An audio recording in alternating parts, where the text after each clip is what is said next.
Assalamualaikum warahmatullahi wabarakatuh. Nama saya Disa Putra Anggraini dari kelas 11 IPS 2 ingin menjelaskan salah satu tokoh proklamasi Indonesia yaitu Insinyur Soekarno. Insinyur Soekarno dikenal sebagai Presiden pertama Republik Indonesia serta pahlawan proklamasi. Soekarno yang dulu disebut Bung Karno lahir di Blitar, Jawa Timur pada tanggal 6 Juni 1901 dan meninggal pada tanggal 21 Juni 1970 di Jakarta. Ketika ia lahir, Soekarno diberi nama Kosno Soekarno. Ayahnya bernama Raden Sukemi Soekarno dan ibunya bernama Ida Ayu Nyoman Rai. Selama hidupnya, Soekarno memiliki 3 istri dan 8 anak.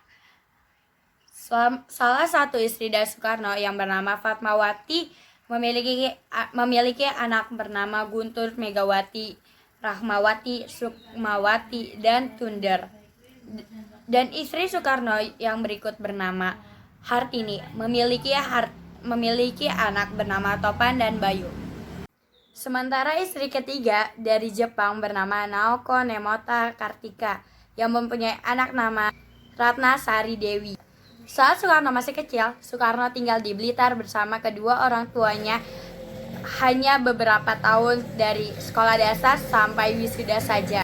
Soekarno tinggal di Surabaya di rumah Haji yang bernama Oema Takrominoto yang sebagai pendiri politikus veteran Syarikat Islam. Kemudian Soekarno melanjutkan pendidikannya di Hogre Burger School. Setelah lulus pada tahun 1920, Soekarno pindah ke London untuk melanjutkan Sekolah Tinggi Teknik atau ITB sekarang. Keberhasilannya, Soekarno berhasil meraih gelar insinyur pada tanggal 25 Mei 1926. Pada tanggal 4 Juli 1927, Soekarno mendirikan Partai Nasional Indonesia bertujuan agar Indonesia merdeka. Pada tanggal 1929, Belanda menangkap Soekarno dan memasukkan Soekarno ke dalam penjara. Sukamiskin, ia diklarifikasikan sebagai tahanan yang berbahaya, bahkan untuk mengisolasi Soekarno agar tidak menerima informasi dari luar. Ia menggabungkan dengan tawanan elit.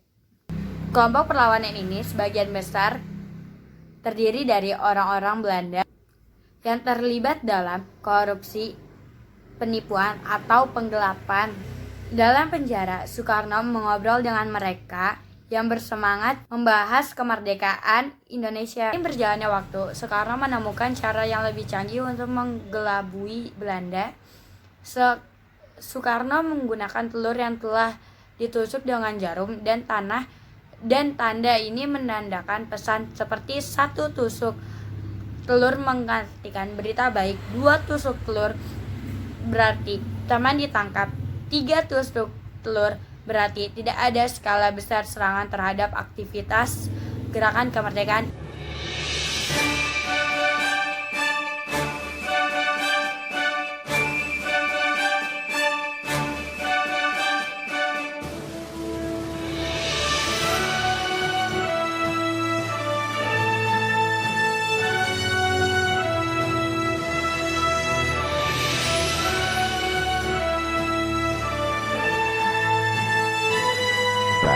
Proklamasi. Kami, bangsa Indonesia, dengan ini menyatakan kemerdekaan Indonesia. Hal-hal yang mengenai pemindahan kekuasaan dan lain-lain diselenggarakan dengan cara saksama dan dalam tempo yang sesingkat-singkatnya. Jakarta, 17 Agustus 1945, atas nama bangsa Indonesia, Soekarno-Hatta.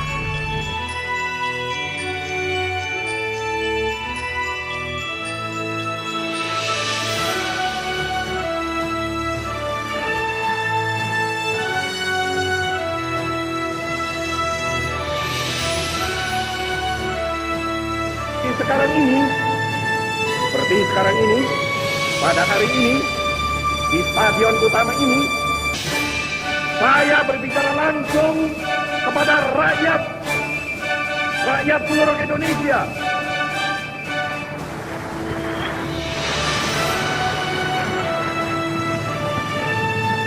Bahkan juga langsung kepada seluruh dunia, dari timur sampai ke barat, dari utara sampai ke selatan. Saya sekarang tidak terutama sekali berbicara sebagai presiden mandataris, tidak sebagai presiden perdana menteri, tidak sebagai presiden panglima tertinggi.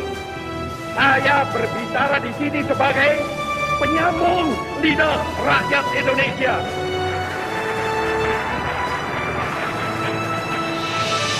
Saya berbicara di sini sebagai presiden pemimpin besar revolusi Indonesia.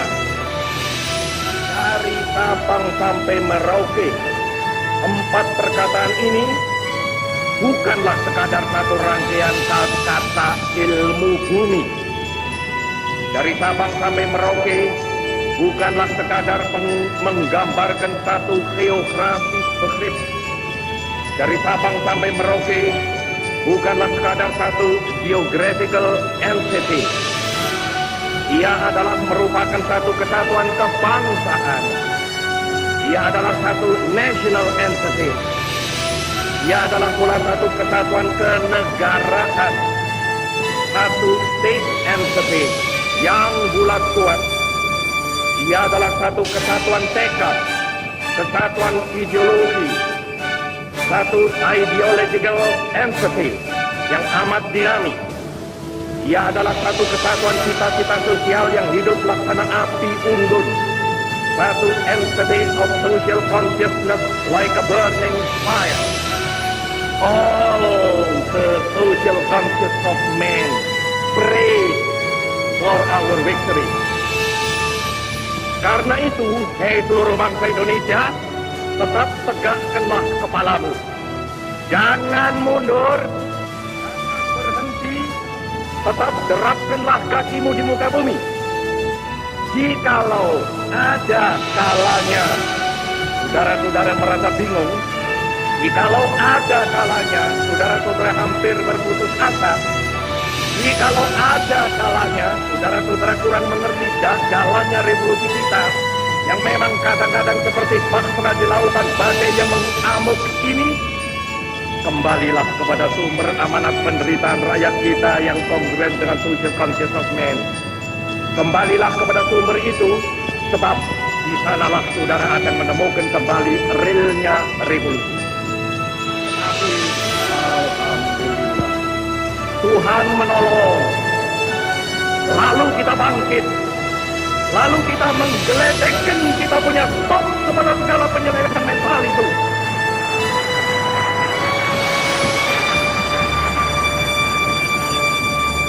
Lalu kita suruh buang jauh-jauh ke dalam alam pikiran liberalisme.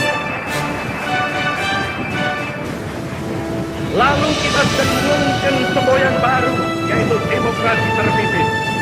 Lalu kita kocok habis-habisan multi-party system.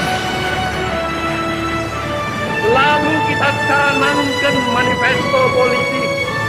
Lalu kita telurkan pemerasan manipul, yaitu USDEK. Lalu kita camkan kepada rakyat perlunya revolusi sosialisme.